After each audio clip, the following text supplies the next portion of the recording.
সকাল আনুমানিক 7টা বাজে যখন ফোনটা বেজে উঠল। বিয়ের ক্লান্তি আর ঘুমের ঘোরে ডুবে থাকা বিকাশ বিড়বিড় করল, কে এত সকালে? তার বন্ধু সুমিরের ফোন ছিল। হ্যাঁ ভাই, সে ফোন তুলে বলল। বিকাশ, ভাবি কোথায়? বিকাশের চোখ তখনও বন্ধ ছিল। কিভাবে? তোমার স্ত্রী, এই মুহূর্তে তিনি কোথায়? সমীরের কণ্ঠস্বরে স্পষ্ট এক অদ্ভুত উদ্বেগ ছিল। কোথায় মানে? বিকাশ হালকা হাসল। তোর কি মাথা খারাপ হয়ে গেছে? এখানেই তো ঘুমোচ্ছেন। গতকালই তো আমাদের বিয়ে হয়েছে, ভুলে গেলি নাকি? সকালে সকালে কি মজা করছিস? এবার সমীরের কণ্ঠস্বর উচ্চ এবং কঠিন হয়ে গেল।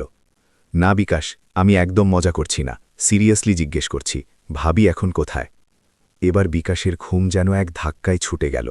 সমীরের কণ্ঠের অস্থিরতা তাকে চমকে দিল। আরে তোর কি হয়েছে? এখানেই আছেন আমার কাছে। এই কথা বলতে বলতে সে চোখ খুলল, দেখল পাশের জায়গাটা খালি পড়ে আছে। হয়তো ওয়াশরুমে গেছেন। বিকাশের কণ্ঠে এখন হালকা উদ্বেগ আর দ্বিধা মিশে গিয়েছিল। তুই প্রথমে স্পষ্ট করে বলতো, কি হয়েছে? সমীরের কাঁপানো কণ্ঠস্বর অন্য পাশ থেকে এলো। বিকাশ, আমি এই মুহূর্তে হোটেল গ্র্যান্ড ভিউয়ের বাইরে দাঁড়িয়ে আছি। আমি এইমাত্র ভাবিকে এখানেই দেখেছি। কি বলছিস তুই? বিকাশ ধপ করে বিছানায় সোজা হয়ে বসল। তিনি কোনো ছেলের সাথে ছিলেন। দুজন কিছুক্ষণ আগেই ভেতরে গেছে। ভাবি লাল রঙের শাড়ি পরেছিলেন। তুই পাগল হয়ে গেছিস নাকি? বিকাশ দ্রুত বাথরুমের দিকে নজর দিল। দরজা সামান্য খোলা ছিল, আর ভেতরে খুটখুটে অন্ধকার। দাঁড়া, একটু চেক করে নি। সে আতঙ্কিত হয়ে কম্বল সরিয়ে উঠল এবং দ্রুত পায়ে বাথরুমের কাছে পৌঁছাল। পূজা, সে জোরে ডাকল। কোথাও থেকে কোনো উত্তর এলো না। দরজা খুলে দেখল ভেতরে কেউ নেই। দেখে নিলি? সমীরের কণ্ঠস্বর এলো। আরে না, হয়তো নিচে মায়ের কাছে। বিকাশের কণ্ঠস্বর এখন দুর্বল হয়ে পড়ছিল। বুক দ্রুত ধড়ভড় করতে লাগল। তোর নিশ্চয়ই কোনো ভুল বোঝাবুঝি হয়েছে সমীর, ও অন্য কেউ হবে। বিকাশ ভাই, আমি তোর বিয়েতে এসেছিলাম, আমি ভাবিকে দেখেছি, চিনি তাকে। সমীর প্রায় চিৎকার করছিল। আর ওই ছেলেটা, যেভাবে তারা দুজন একসাথে ভেতরে যাচ্ছিল বিকাশ, দুজনকেই খুব স্বাভাবিক লাগছিল। বিকাশের মাথা শূন্য হয়ে গেল। সে পূজার নাম্বারে ফোন করল। Switch off. সে শার্ট পরল। হাত এত কাঁপছিল যে বোতাম লাগানো কঠিন হচ্ছিল। সিঁড়ি দিয়ে নিচে ছুটল। মা রান্নাঘরে চা বানাচ্ছিলেন। আরে বিকাশ, উঠে গেছিস? মা, পূজা আপনার কাছে এসেছিল কি? না রে বাবা, কেন, কি হয়েছে? মা তার চেহারা দেখলেন। সব ঠিক আছে তো? বিকাশ উত্তর দিল না। সে ছাদের দিকে দৌড়াল। উঠোনে দেখল, স্টোর রুম পর্যন্ত খুঁজে দেখল। পুরো বাড়িতে পূজা ছিল না। বিয়ের পরের দিনই তার নববিবাহিতা স্ত্রী গায়েব ছিল। আবার ফোন বাজল। সমীর ছিল। বিকাশ, সে এখনও ভেতরেই আছে। আমি রুম নাম্বার জানার চেষ্টা করছি, তুই তাড়াতাড়ি চলে আয়। বিকাশের চোখের সামনে গতকাল রাতের দৃশ্যগুলো ভেসে উঠল। পূজার লাজুক হাসি, সেই 7টি প্রতিশ্রুতি, সেই 7 পাকে ঘোড়া, সাথে থাকার শপথ। কি, সব কি মিথ্যা? এটা সত্যি হতে পারে না। মা, আমাকে একটা জরুরি কাজে যেতে হবে, সে চিৎকার করল। এবং কোনো কিছু না শুনে গাড়ি চাবি নিয়ে বাইরে ছুটল। গাড়ি স্টার্ট করার সময় তার হাত এত কাঁপছিল যে চাবি দুবার পড়ে গেল। মাথায় শুধু একটাই প্রশ্ন ঘুরছিল, সমীর কি সত্যি বলছে? হোটেলের বোর্ড দেখা যেতেই তার শ্বাস ফুলে উঠল। পার্কিংয়ে গাড়ি রাখল এবং প্রায় ছুটতে ছুটতে ভেতরে রিসেপশনে গেল। পূজা নামে কি কোনো বুকিং আছে? না স্যার, পূজা নামে কোনো বুকিং নেই, রিসেপশনিস্ট কম্পিউটারে দেখে বলল। বিকাশের হৃদয়ে এক মুহূর্তের জন্য স্বস্তি এলো। দেখলি সমীর ভুল ছিল। সে ঘুরতে যাবে এমন সময় সমীর রিসেপশনিস্টকে জিজ্ঞেস করল, কোনো নতুন বিবাহিত মেয়ে এসেছেন কি, মনে করে দেখুন। তখন রিসেপশনিস্ট বলল, হ্যাঁ স্যার, মিস্টার রোহান মেহরার সাথে একজন মহিলা মিনিট 15 আগেই চেক ইন করেছেন। তিনি লাল রঙের শাড়ি পরেছিলেন। বিকাশের মনে হলো যেন কেউ তার বুক থেকে হৃৎপিণ্ডটা বের করে তার পায়ের নিচে পিষে দিয়েছে। এখন সন্দেহের কোনো অবকাশ ছিল না। কোন রুমে আছে সে? রাগে ফুঁসছিল বিকাশ। রিসেপশনিস্ট ইতস্তত করে বলল, স্যার, আমরা অনুমতি ছাড়া। আমি ওর স্বামী, সে টেবিলের উপর মুষ্টি দিয়ে আঘাত করল। তার কণ্ঠে এত রাগ আর অস্থিরতা ছিল যে রিসেপশনিস্ট ভয় পেয়ে গেল। সে কম্পিউটারে নাম দেখল। তারপর ক্ষীণ কণ্ঠে বলল, রুম নাম্বার 302।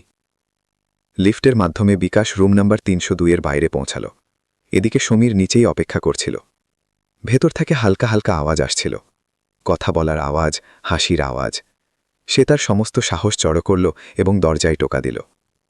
কয়েকবার টোকা দেওয়ার পর দরজা খুলল। সামনে পূজা দাঁড়িয়েছিল। সেই লাল শাড়ি, গলায় মঙ্গলসূত্র, সিঁথিতে সিঁদুর আর চোখে এক ভয়ানক বিস্ময়।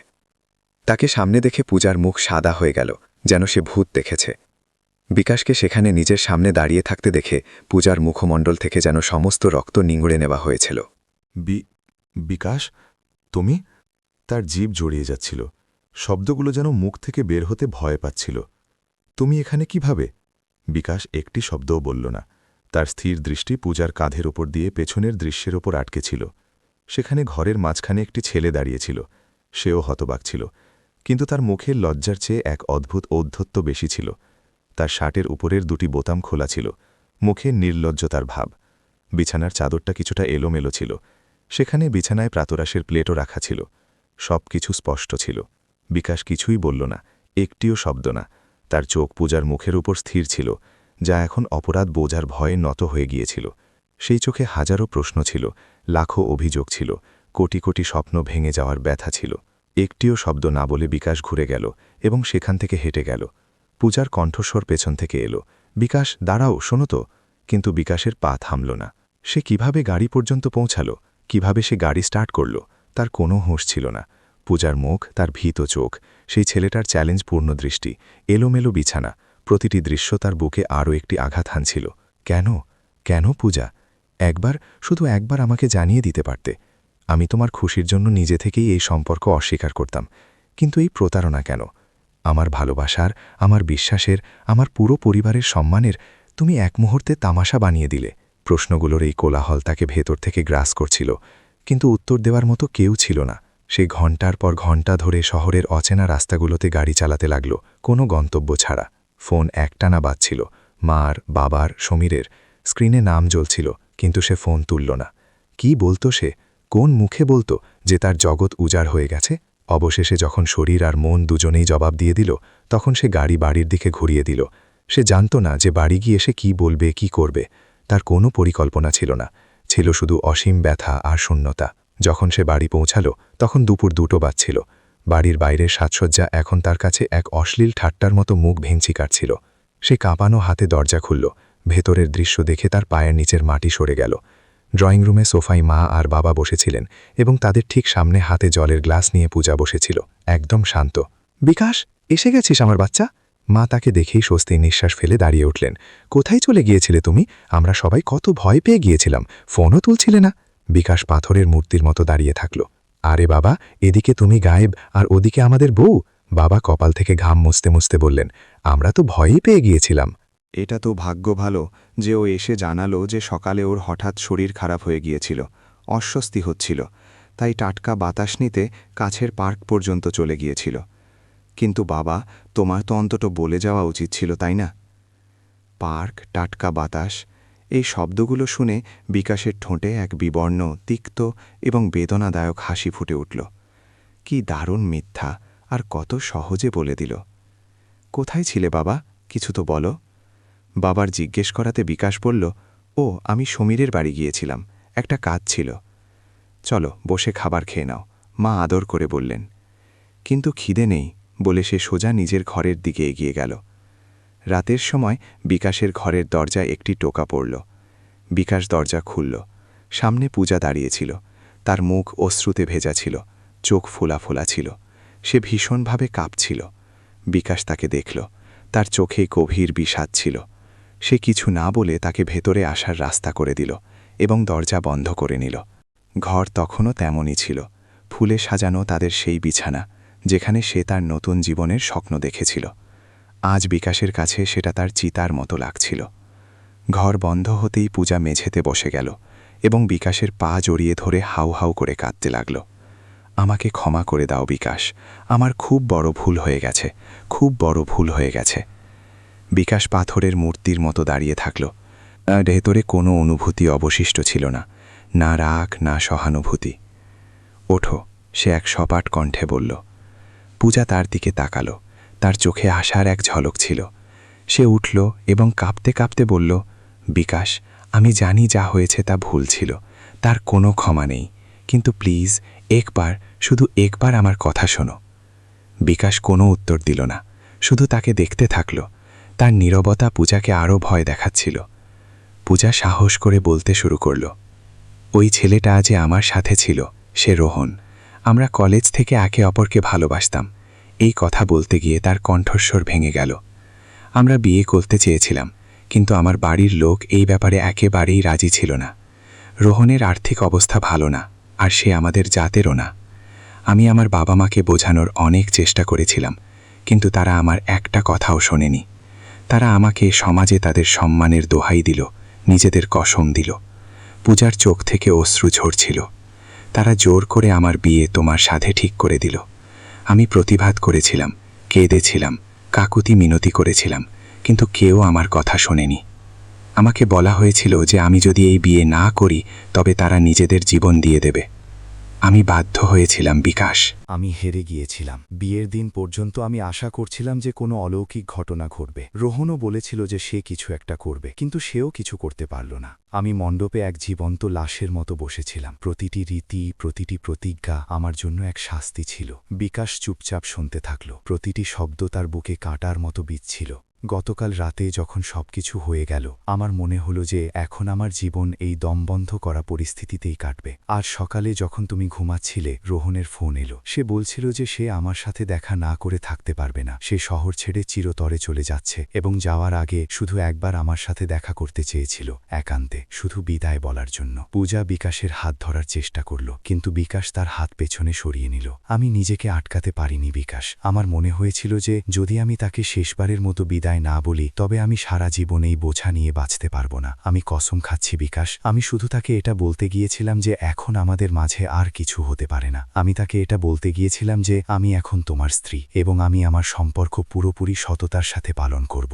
বিশ্বাস করো, আমাদের মধ্যে কিছুই ভুল হয়নি। পূজার কথা শেষ হয়ে গিয়েছিল। ঘরে এক লম্বা ভারী নীরবতা ছেয়ে গেল। পূজা আশাবাদী দৃষ্টিতে বিকাশের দিকে দেখছিল, যেন একজন অপরাধী বিচারকের রায়ের জন্য অপেক্ষা করছে। বিকাশের হৃদয়ে ব্যথা আর সহানুভূতির মাঝে আটকে গিয়েছিল। একদিকে তার স্ত্রীর প্রতারণা ছিল, ভাঙ্গা বিশ্বাস ছিল, অন্যদিকে এক মেয়ের বাধ্যবাধকতা ছিল। একটি ভাঙ্গা হৃদয়ের গল্প ছিল, যাকে জোর করে এমন একটি সম্পর্কে বেঁধে দেওয়া হয়েছিল যা সে চাইত না। সে পূজাকে ভালোবেসেছিল প্রথম দেখায়। সে তার সাথে নিজের পুরো জীবন কাটাতে চেয়েছিল, কিন্তু এখন সে কি কখনো পূজাকে আবার বিশ্বাস করতে পারবে? আর তার বাবা মা, তাদের সম্মান, সমাজ, হাজারো প্রশ্ন ছিল। আর বিকাশ একা দাঁড়িয়েছিল তার জীবনের সবচেয়ে কঠিন মোড়ে। একটি রাস্তা তালাকের দিকে যাচ্ছিল, সমাজের চোখে সম্মান বাঁচানোর দিকে। অন্য রাস্তাটি ক্ষমার দিকে যাচ্ছিল, এমন একটি সম্পর্ককে সুযোগ দেওয়ার দিকে যা শুরুই হয়েছিল এক মিথ্যা আর প্রতারণা দিয়ে। তাকে বেছে নিতে হবে। পরের দিন সকালে বাড়িতে এক অদ্ভুত নীরবতা ছিল, সারা রাতের ঝড়ের পরের শান্তি। বিকাশ ঠিক করল যে না সে পূজাকে বাড়ি থেকে বের করে দেবে, আর না সে কাউকে কিছু বলবে। কেন, সে নিজেও জানত না। হয়তো সে পূজার বাধ্যবাধকতা অনুভব করতে পারছিল, বা হয়তো সে তার বাবা মাকে এই বয়সে এত বড় আঘাত দিতে চাইছিল না, কিংবা তার হৃদয়ের কোনো এক কোণে এখনও এক আশা বাকি ছিল। সে পূজাকে শুধু এতটুকু বলল, যা হয়েছে তা আমরা দুজনের মধ্যেই রাখব। আমার বাবা মা যেন কিছু জানতে না পারে। আমরা পৃথিবীর জন্য স্বাভাবিক স্বামী স্ত্রীর মতো থাকব। পূজা কাঁপানো কণ্ঠে বলল। আর আমাদের মাঝে? বিকাশ এক ঠান্ডা দৃষ্টি তার উপর ফেলল এবং বলল, আমাদের মাঝে এখন আর কিছু নেই। আমরা একই ছাদের নিচে থাকা দুজন অচেনা মানুষ। এখন তারা একই ঘরে থাকত, কিন্তু তাদের মাঝে মাইলের দূরত্ব ছিল। বিকাশ রাতে সোফায় ঘুমাত, পূজা বিছানায়। তারা একে অপরের সাথে কথা বলত না, প্রয়োজন ছাড়া। পৃথিবীর চোখে তারা এক আদর্শ স্বামী স্ত্রী ছিল। বিকাশ তার আত্মীয় স্বজনের সামনে এক আদর্শ স্বামীর মতো আচরণ করত, এবং পূজাও এক আদর্শ বউয়ের ভূমিকা পালন করছিল। সে সকালে তাড়াতাড়ি উঠত, পূজা পাঠ করত, মায়ের কাজে হাত লাগাত, বাবার ওষুধপত্রের খেয়াল রাখত। সে তার সেবা আর ব্যবহার দিয়ে কিছুদিনের মধ্যেই বাড়ির সবার প্রিয় হয়ে উঠেছিল। বিকাশের মা তাকে দেখে খুব খুশি হয়ে বলতেন, আমি খুব ভাগ্যবতী যে পূজার মতো বউ পেয়েছি। বাড়িটাকে স্বর্গ বানিয়ে দিয়েছে সে। এই কথাগুলো শুনে বিকাশের হৃদয়ে এক যন্ত্রণা উঠত। সে দেখত যে পূজা কত সততার সাথে তার দায়িত্ব পালন করছে। সে দেখত যে কিভাবে সে তার বাবা মায়ের খেয়াল রাখছে যেন তারা তারই নিজের। কিন্তু তারপর তার হোটেলের সেই দৃশ্যটা মনে পড়ত এবং তার হৃদয় আবার কঠিন হয়ে যেত। এই দ্বৈত জীবন দুজনের জন্যই এক শাস্তি ছিল। পূজা বিকাশের সাথে কথা বলতে চাইত, তার কাছে ক্ষমা চাইতে চাইত, কিন্তু বিকাশ তার চারপাশে এমন এক দেয়াল তুলে দিয়েছিল যা পার হওয়া অসম্ভব ছিল। অন্যদিকে বিকাশ পূজাকে ঘৃণা করতে চাইত, কিন্তু পারত না। যখন সে তাকে তার বাবা মায়ের সেবা করতে দেখত তখন তার হৃদয়ে শ্রদ্ধার ভাব জাগত। যখন সে তাকে রাতে লুকিয়ে লুকিয়ে কাঁদতে দেখত তখন তার উপর করুণা হতো। সে এক অদ্ভুত টানাপোড়েনে বেঁচেছিল। তার মস্তিষ্ক কিছু বলত, তোর হৃদয় কিছু আর। তাদের জীবন একই ছাঁচে চলছিল, দিনে লোক দেখানো আর রাতে নীরবতা। 3 মাস পেরিয়ে গিয়েছিল। অর্থাৎ ৯০ দিন আর ৯০ রাত, যা বিকাশ আর পূজা একে অপরের সাথে অচেনা মানুষের মতো কাটিয়েছে। এখন এই নীরবতা তাদের অভ্যেসে পরিণত হয়ে গিয়েছিল। এক রাতে বিকাশের খুব জ্বর হলো। ঠান্ডায় তার পুরো শরীর কাঁপছিল। সে উঠে ওষুধ নেওয়ার চেষ্টা করল, কিন্তু দুর্বলতার কারণে সে আবার সোফায় পড়ে গেল। তার আওয়াজ শুনে পূজার ঘুম ভেঙে গেল।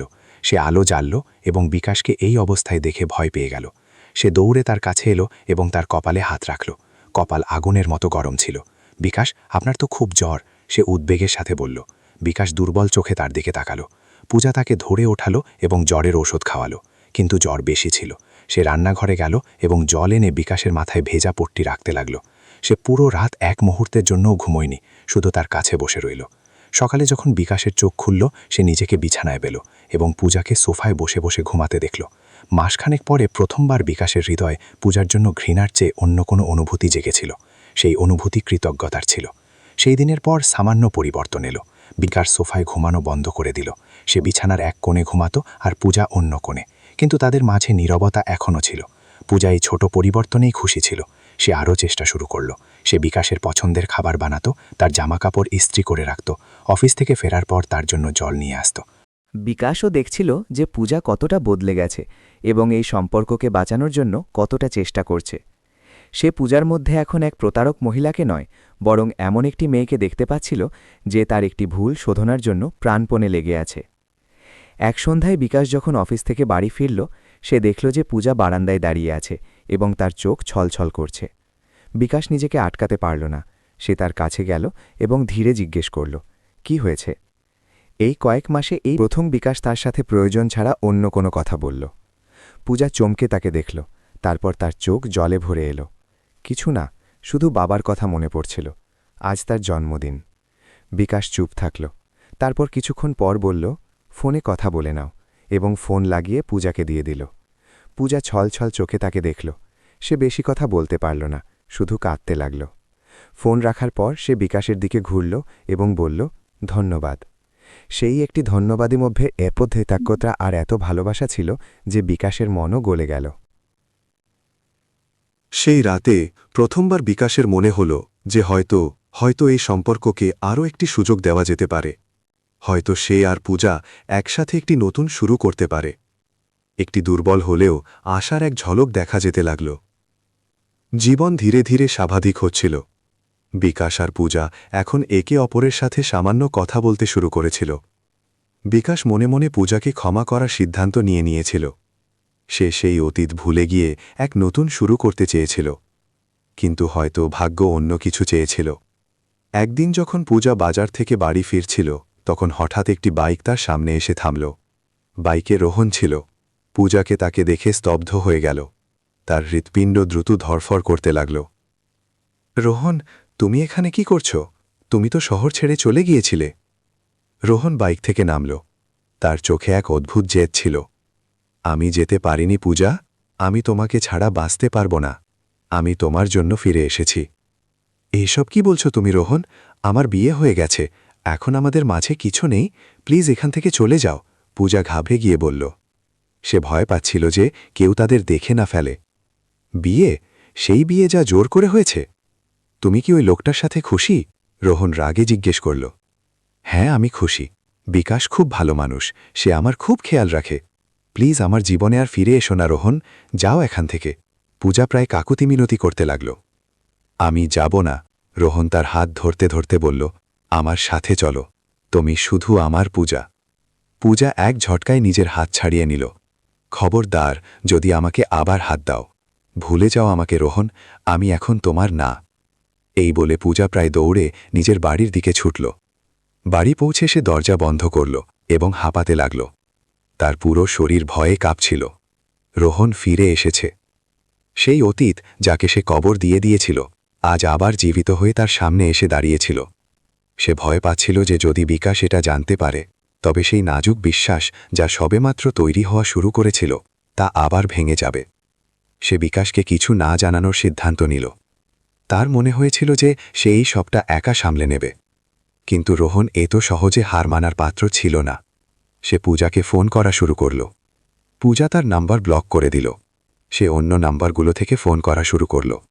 সে তাকে মেসেজ করত যেখানে সে পুরনো স্মৃতির দোহাই দিত, তাকে মানসিকভাবে ব্ল্যাকমেল করত। যদি তুমি আমার সাথে দেখা করতে না আসো তবে আমি তোমার বাড়িতে পৌঁছে যাব। এই মেসেজ পড়ে পূজার প্রাণ বেরিয়ে গেল। সে কি করবে সে কিছুই বুঝতে পারছিল না। সে এমন এক জালে ফেসে গিয়েছিল যেখান থেকে বেরোনোর কোনো পথ ছিল না। একদিকে বিকাশের বাড়তে থাকা বিশ্বাস ছিল এবং অন্যদিকে রোহনের হুমকি। তার রাতের ঘুম আর দিনের শান্তি উধাও হয়ে গেল। সে সবসময় ভীত সন্ত্রস্ত থাকত, প্রায়ই চমকে উঠত। তার এই অবস্থা বিকাশ থেকে আড়াল থাকল না। বিকাশ অনুভব করল যে পূজা আবার চিন্তিত থাকতে শুরু করেছে। সে আনমনা ভাগত, প্রায়ই চমকে উঠত। সে জিজ্ঞেসও করল, কি ব্যাপার পূজা, তোমাকে কিছুদিন ধরে খুব চিন্তিত মনে হচ্ছে। পূজা অজুহাত দিল, কিছু না, শুধু শরীরটা একটু খারাপ। বিকাশ তার কথায় বিশ্বাস করল না। তার মনে হল যে কিছু একটা আছে যা পূজা তার কাছ থেকে লুকাচ্ছে। আর একদিন তার এই সন্দেহ বিশ্বাসে পরিণত হল। পূজা তার ফোন ঘরেই ভুলে গিয়েছিল এবং ফোনে একটা না এক অজানা নাম্বার থেকে মেসেজ আসছিল। বিকাশ নিজেকে অনেক আটকালেন, কিন্তু সে নিজেকে আটকাতে পারল না।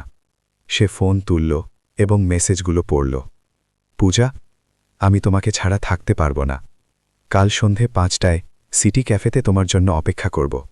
আমি জানি তুমিও আমাকে ততটাই ভালোবাসো যতটা আমি তোমাকে বাসি। কাল দেখা হবে, নিজের খেয়াল রেখো। বিকাশের হাত কাঁপতে লাগল।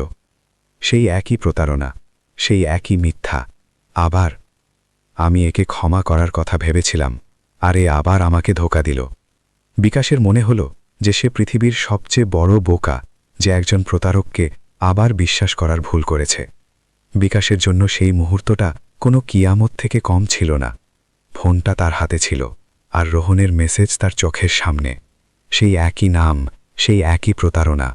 সে রাগে কাঁপছিল। না, আর না, সে ফিসফিস করে বলল। ঠিক সেই মুহূর্তে পূজা ঘরে এলো। বিকাশের হাতে নিজের ফোন দেখে এবং তার চেহারায় ফুটে ওঠা রাগ দেখে সে বুঝতে পারল কি ঘটেছে। তার মুখ ফ্যাকাশে হয়ে গেল। বিকাশ, বিকাশ, ওটা আমি? ওটা? সে কিছু বলার চেষ্টা করছিল, কিন্তু তখনই বিকাশ গর্জন করে উঠল। চুপ, একটি শব্দও নয়। তার কণ্ঠে এত যন্ত্রণা আর রাগ ছিল যে পূজা শিউরে উঠল। কতবার প্রতারণা করবে তুমি আমার সাথে? কতবার আমার বিশ্বাসের গলা টিপে ধরবে? আমি ভেবেছিলাম যে তুমি বদলে গেছ, নিজের ভুলের জন্য লজ্জিত। আমি তোমাকে ক্ষমা করার সিদ্ধান্ত নিয়েছিলাম। পূজা, আমি এই সম্পর্কটাকে আরও একটা সুযোগ দিতে চেয়েছিলাম, কিন্তু আমি ভুল ছিলাম। তোমার মতো মেয়েরা কখনো বদলাতে পারে না। তোমরা তো শুধু ছেলেদের নিয়ে খেলতে জানো। পূজা কাঁদতে কাঁদতে বলল, না বিকাশ, প্লিজ আমার কথা শোনো। এটা সত্যি নয়। ও আমাকে ব্ল্যাকমেল করছে। ব্ল্যাকমেল? ভালো। আর তুমি এই কথাটা আমাকে বলতে পারতে না কেন? কারণ তুমি এখনও ওর সাথে দেখা করো, তুমি এখনও ওকে ভালোবাসো। তুমি শুধু এখানে একজন ভালো বউ সাজার নাটক করছো। বিকাশ রাগে অন্ধ হয়ে গিয়েছিল। তার পূজার কান্না, তার সাফাই কিছুই চোখে পড়ছিল না, কানে আসছিল না। সে শুধু তার ভাঙা বিশ্বাস আর নিজের অপমান দেখতে পাচ্ছিল। তাদের চিৎকার চেঁচামেচি শুনে বিকাশের বাবা মা ঘরের বাইরে এলেন। কি হয়েছে, তোমরা এভাবে ঝগড়া করছো কেন? মা ভয় পেয়ে জিজ্ঞেস করলেন। বিকাশ রাগে দরজা খুলল। আপনারা জানতে চান না কি হয়েছে? তাহলে শুনুন, আপনাদের এই লক্ষ্মীমন্ত বুয়ের সত্যিটা শুনুন। আর তারপর বিকাশ সবকিছু উগড়ে দিল। প্রথম সকাল থেকে শুরু করে হোটেলে পূজাকে হাতে নাতে ধরা, রোহনের সাথে তার অতীত থেকে শুরু করে আজকের মেসেজ পর্যন্ত সে কিছুই গোপন করল না। যেমন যেমন বিকাশ বলছিল, তার বাবা মায়ের মুখের ভাব বদলে যাচ্ছিল। অবাক, অবিশ্বাস এবং তারপর গভীর আঘাত। মা যেন বিশ্বাসই করতে পারছিলেন না। তিনি পূজার দিকে তাকাচ্ছিলেন, আবার বিকাশের দিকে। বাবা পাথরের মতো চুপ করে দাঁড়িয়েছিলেন, তার মুখ রাগে লাল হয়ে গিয়েছিল। যখন বিকাশ তার কথা শেষ করল, ঘরে এক ভয়ানক নীরবতা নেমে এলো। মা ধীরে ধীরে পূজার কাছে গেলেন। এটা কি সত্যি রে মা? তার গলা কাঁপছিল। পূজা কিছু বলতে পারল না। সে শুধু মাথা নিচু করে কাঁদতে লাগল। তার নীরবতাই ছিল তার স্বীকারোক্তি। ওহ ঈশ্বর! মা বুকে হাত রেখে সোফায় বসে পড়লেন। যাকে আমি নিজের মেয়ে ভেবেছিলাম, সে আমাদের পিঠে ছুরি মারল। আমাদের সম্মান, আমাদের পরিবারের সম্মান মাটিতে মিশিয়ে দিল। বাবা, যিনি এতক্ষণ চুপ ছিলেন, গর্জে উঠলেন, আর নয়, এই মেয়েটার এই বাড়িতে এক মুহূর্তও থাকা আমার পক্ষে অসহ্য। বিকাশ, এখনই এই মেয়েটাকে ওর বাড়িতে ছেড়ে দিয়ে এসো এবং কাল সকালেই তালাকের কাগজপত্র তৈরি করাও। এই সম্পর্ক এখন শেষ। বাবার সিদ্ধান্ত ছিল এক চূড়ান্ত আদেশ।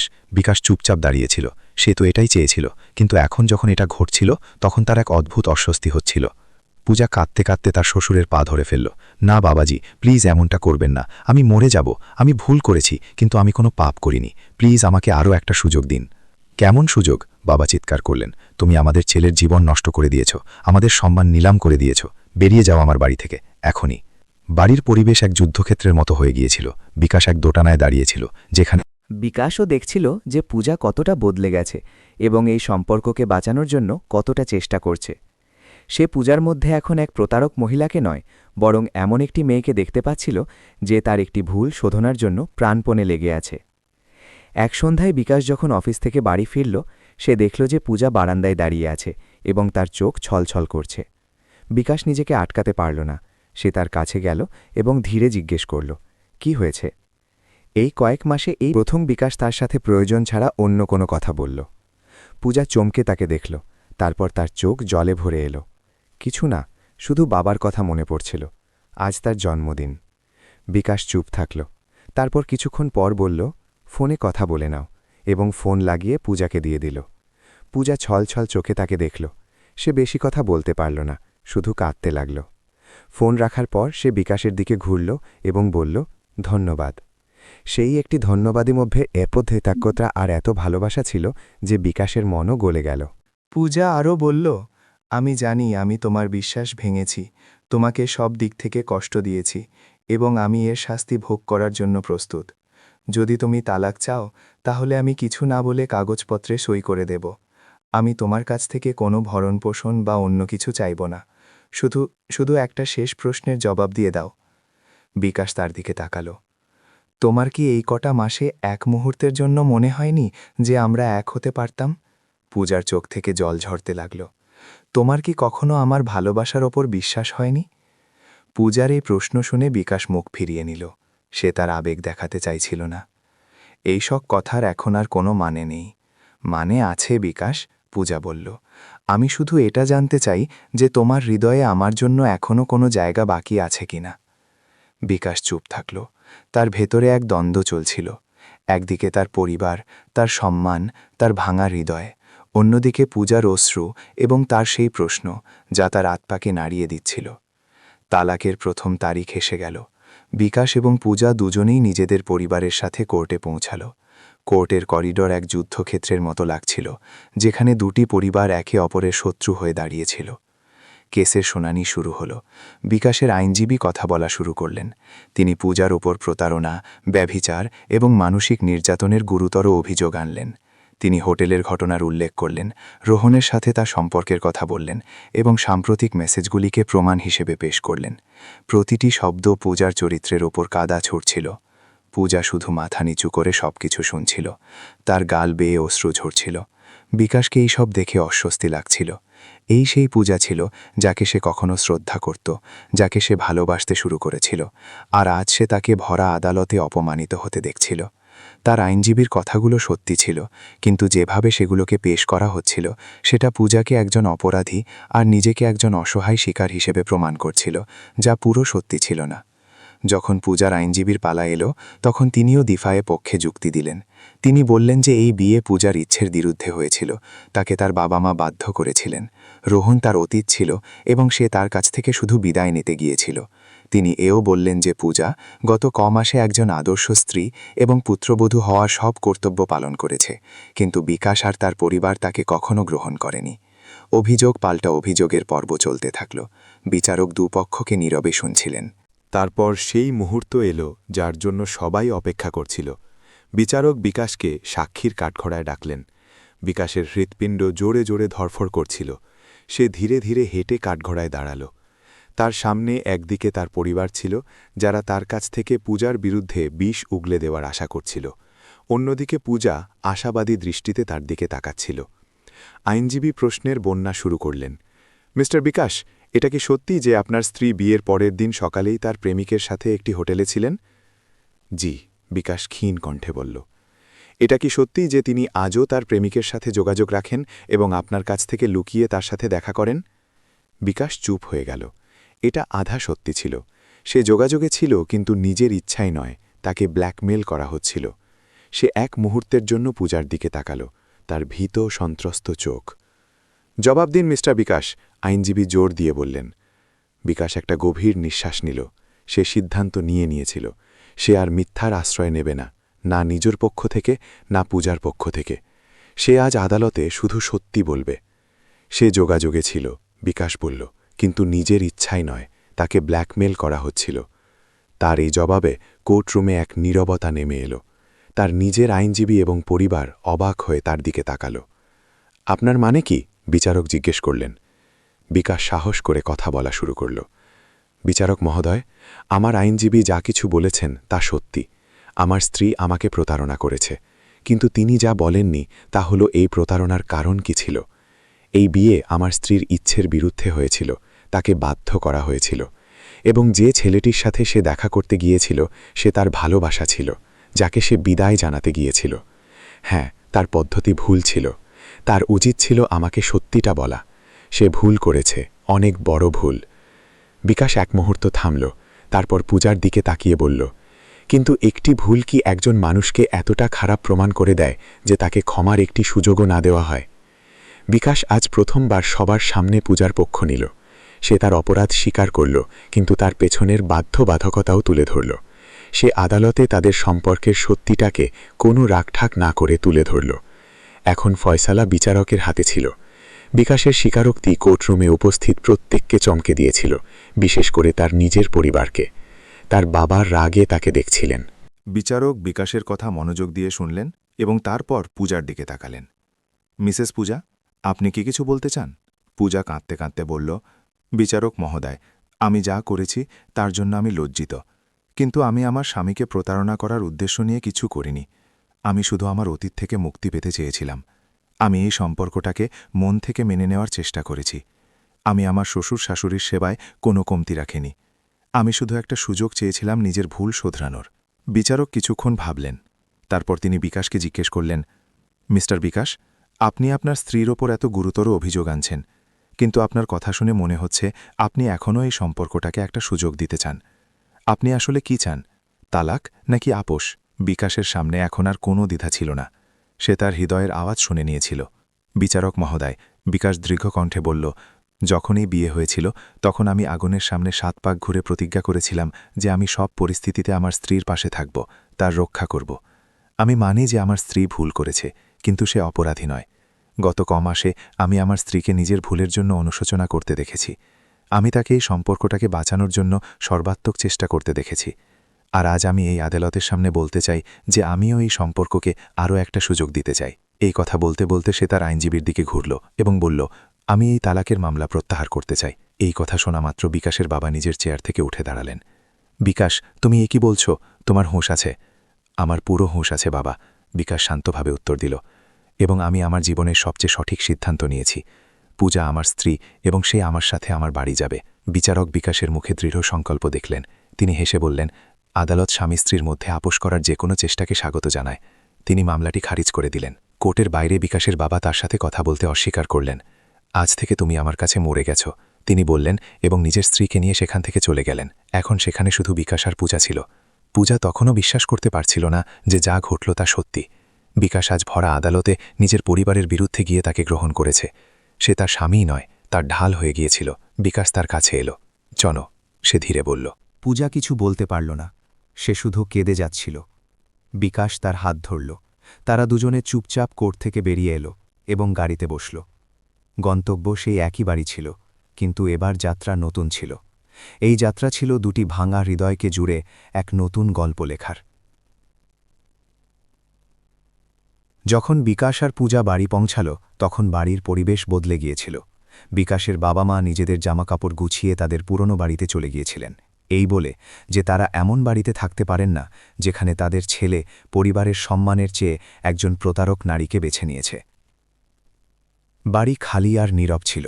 পূজা একদিকেই স্বস্তি অনুভব করছিল যে বিকাশ তাকে গ্রহণ করেছে, কিন্তু অন্যদিকে এই দুঃখও ছিল যে তার কারণে বিকাশ নিজের পরিবার থেকে দূরে হয়ে গেল।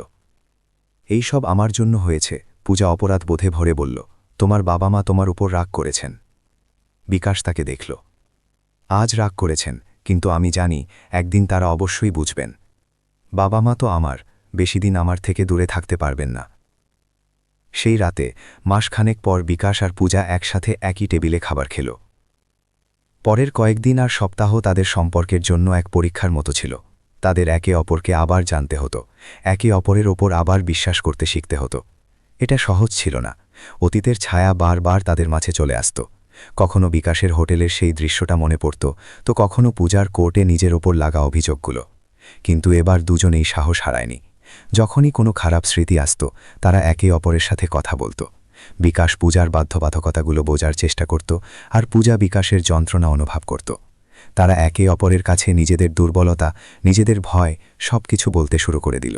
ধীরে ধীরে তারা কাছে আসছিল। সময় সব ক্ষত ভরে দেয়। বিকাশ আর পূজার ক্ষেত্রেও তাই হল।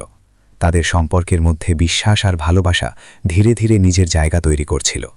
কিন্তু একটি ক্ষত এখনও বাকি ছিল, পরিবার থেকে দূরত্বের ক্ষত।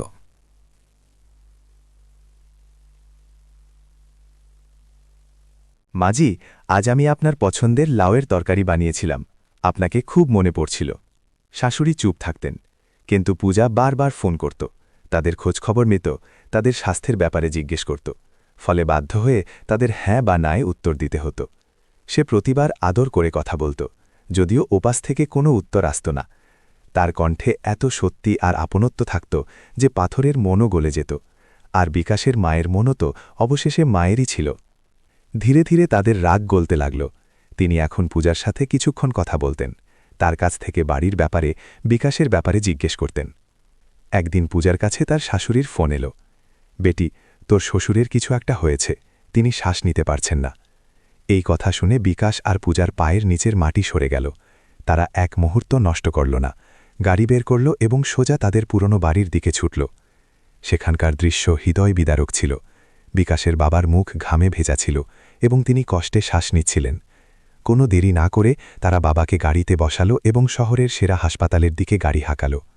ইমার্জেন্সি ওয়ার্ডে ডাক্তাররা জানালেন যে এটা একটি গুরুতর হার্ট অ্যাটাক ছিল, অবিলম্বে অ্যাঞ্জিওপ্লাস্টি করতে হবে। অপারেশন সফল হল, কিন্তু ডাক্তার স্পষ্ট জানিয়ে দিলেন জান বেঁচে গেছে, কিন্তু পরের কয়েক সপ্তাহ খুব নাজুক। দুদিন পর হাসপাতাল থেকে ছুটি দিয়ে দেওয়া হবে, কিন্তু তখনও তাকে ২৪ ঘণ্টা নজরদারি এবং পুরোপুরি টেনশন মুক্ত পরিবেশের দরকার। দুদিন পর ডাক্তারের অনুমতি নিয়ে বিকাশ তার বাবাকে বাড়ি নিয়ে এলো, তাদের নিজেদের বাড়িতে। মাও তাদের সাথে ছিলেন, কিন্তু তার মন ভার হয়েছিল। তিনি ভয় পাচ্ছিলেন যে এই টেনশনপূর্ণ পরিবেশে তার স্বামী কিভাবে থাকবেন, কিন্তু পূজা তাকে ভুল প্রমাণ করে দিল। সে হাসপাতাল থেকেও ভালো পরিবেশ বাড়িতে তৈরি করে দিল।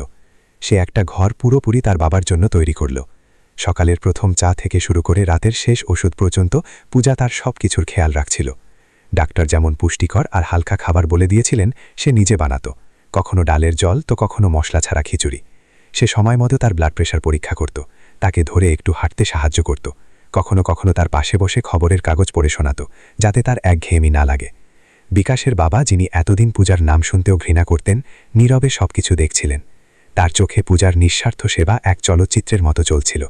তিনি দেখছিলেন যে কিভাবে এই মেয়েটি, যাকে তিনি বাড়ি থেকে বের করে দেওয়ার আদেশ দিয়েছিলেন, আজ নিজের রাতের ঘুম বিসর্জন দিয়ে তার মাথার পাশে বসে থাকে। তিনি দেখছিলেন যে কিভাবে সে তার স্ত্রী, বিকাশের মায়েরও খেয়াল রাখত, তাকে খাবার খাওয়াতো এবং সান্ত্বনা দিত যে বাবাজি তাড়াতাড়ি সুস্থ হয়ে যাবেন। তার নিজের তিক্ত কথাগুলো, তার রাগ, সব মনে পড়ছিল। এক রাতে বিকাশ আর তার মা ঘুমোচ্ছিলেন। পূজা সবসময়কার মতো তার শ্বশুরের ঘরে একটা চেয়ারে বসে ঢুলছিল। ঠিক তখনই তার শ্বশুর ক্ষীণ কাঁপানো কণ্ঠে তাকে ডাকলেন। বেটি। পূজা সঙ্গে সঙ্গে উঠে তার কাছে গেল। জি বাবাজি, জল লাগবে? না বেটি, শুধু শুধু তোমাকে কিছু বলতে চেয়েছিলাম। তার গলা ভারী ছিল। আমাকে ক্ষমা করে দিও, আমি তোমাকে বুঝতে পারিনি। কি না বলেছি আমি তোমাকে? পূজার চোখে জল এসে গেল। বাবাজি, আপনি এমন কেন বলছেন? আপনাদের মতো বড়দের ক্ষমা চাওয়া শোভা পায় না। না বেটি, আমি তোমার সাথে খুব অন্যায় করেছি, তোমাকে ভুল বুঝেছি, তোমাকে সেই সম্মান দিইনি যার তুমি হকদার ছিলে। যদি আজ তুমি না থাকতে, তাহলে জানি না আমাদের কি হতো। বিকাশ তোমাকে বেছে নিয়ে কোনো ভুল করেনি। ভুল তো আমরা করছিলাম, তোমাদের দুজনকে না বুঝে। এই কথা বলতে বলতে তার চোখ থেকে জল ঝরতে লাগল। পূজা তার হাত ধরে নিল। না বাবাজি, ভুল কারোর ছিল না, শুধু পরিস্থিতি খারাপ ছিল। এখন সব ঠিক হয়ে গেছে, তাই আপনিও শুধু তাড়াতাড়ি সুস্থ হয়ে যান। ঠিক সেই সময় বিকাশ আর তার মাও ঘরে এলেন এবং তারা এই সব দেখে শুনে নিল। মার চোখেও আনন্দের অশ্রু ঝরছিল। বিকাশ তার বাবার কাছে গেল এবং তাকে জড়িয়ে ধরল। বহু বছর পর বাবা ছেলে এক হল। সেই সন্ধ্যায় পুরো পরিবার একসাথে খাবারের টেবিলে বসেছিল। মাসখানেক পর এমনটা হচ্ছিল। মা সবাইকে খাবার পরিবেশন করলেন। খাবারের ফাঁকে হালকা কথাবার্তা চলছিল। বিকাশ তার প্লেটে খাবার নিতে নিতে বলল, জানেন বাবা, যখন আপনারা দুজন এখানে ছিলেন না, তখন এই বাড়িটা যেন কামড়ে খেতে আসত। নীরবতা এত ভারী ছিল যে শ্বাস নেওয়া কঠিন হয়ে যেত। কিন্তু এখন আমরা 4 জনের সাথে এই বাড়িটা আবার ঘরের মতো লাগছে। তখন পূজা কারোর দিকে না তাকিয়ে ধীরে বলল, 4 জন নয়, 5 জন। সবার হাত থেমে গেল। মা জিজ্ঞেস করলেন, কি বললে মা? পূজার মুখ গোলাপি হয়ে গেল। সে লজ্জায় চোখ নামিয়ে নিল, কিন্তু ঠোঁটে হাসি ছিল। বিকাশ তার লাজুক মুখ দেখল এবং তারপর তার চোখ উজ্জ্বল হয়ে উঠল।